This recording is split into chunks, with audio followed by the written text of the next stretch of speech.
भजन कीर्तन जागरण में जब तक ढोलक का संगीत ना बजे तब तक रस नहीं आता। इसलिए आज मैं आपको दिखाऊंगा कि ढोलक को चमड़े और लकड़ी की सहायता से फैक्ट्री में कैसे बनाया जाता है। जिसको बनाने के लिए सबसे पहले बड़े बड़े जंगलों से बड़े बड़े पेड़ों को काट कर इस फैक्ट्री में लाया जाता है। इसके बाद देखिए भैया जी एक बड़ा सा गट्ठा उठाकर लेकर आते हैं और इसको स्केल की सहायता से बढ़िया तरीके से नापते हैं और नापने के बाद इसके दो हिस्सों में कटिंग करते हैं। तो देखिए कटिंग करने के लिए भैया जी यहाँ पर आरा मशीन ले आए और आरा मशीन की सहायता से इस लकड़ी के गट्ठों को दो हिस्सों में काटा जाता है। तो देखिए जो इसका भारी वाला किनारा था वो यहाँ पर एक्स्ट्रा होता है, उसको पहले काट कर निकाल दिया जाता है।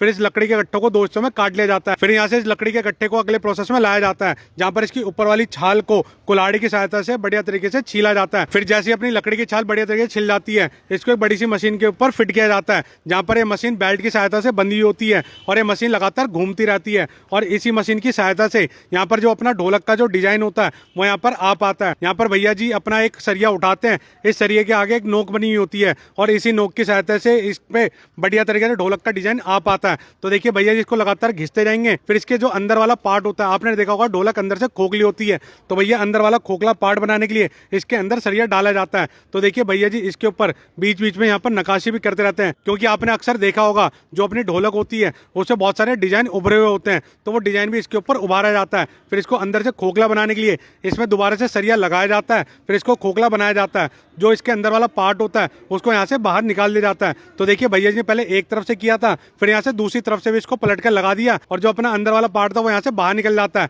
और ऊपर अपना ढोलक वाला पार्ट निकलकर बाहर अलग हो जाता है। फिर यहाँ से इसको अगले प्रोसेस में भेजा जाता है, जहाँ पर इसकी मरम्मत की जाती है, क्योंकि भैया अपनी लकड़ी कहीं कहीं से फटी हुई होती है, छिदी हुई होती है या उसके अंदर दाग पड़े होते हैं। तो उन दागों को भरने के लिए यहाँ पर मसाला लिया जाता है और छोटे छोटे लकड़ी के टुकड़े लिए जाते हैं, तो उसकी सहायता से इसको बढ़िया तरीके से सेट करके भरा जाता है। फिर एक रेगमाल की सहायता से इसको घिसा जाता है और लकड़ी के साथ प्लेन कर दिया जाता है, ताकि आपको अलग से पता न लग सके कि इसकी मरम्मत करके इसको भरा गया है। फिर यहाँ पे बहुत सी ढोलक के ऊपर यहाँ पर मशीन के अलावा हाथों से भी निशान उभारे जाते हैं। तो देखिए अलग अलग पैटर्न वाले डिजाइन लिए जाते हैं और इसको इसके ऊपर सेट किया जाता है। फिर एक पेंसिल की सहायता से इस पर डिजाइन उभारे जाते हैं। फिर यहाँ पर कटर लिया जाता है और इसको हाथों की सहायता से पीट पीट कर अच्छे तरीके से इसके ऊपर डिजाइन बनाए जाते हैं। और जैसे यहाँ से पूरा ढोलक डिजाइन होकर तैयार हो जाता है, फिर यहाँ से उसको भेज दिया जाता है पेंटिंग के प्रोसेस के लिए। तो पेंटिंग का प्रोसेस करने के लिए सबसे पहले इसके ऊपर प्राइमर मारा जाता है, ताकि अपनी लकड़ी के ऊपर दीमक विमक ना लगे और अपनी लकड़ी का जो ढोलक है वो काफी लंबे टाइम तक चल सके। तो देखिए यहाँ पर प्राइमर मारने के बाद इसको सुखाया जाता है, फिर यहाँ पे इसके ऊपर पेंट किया जाएगा।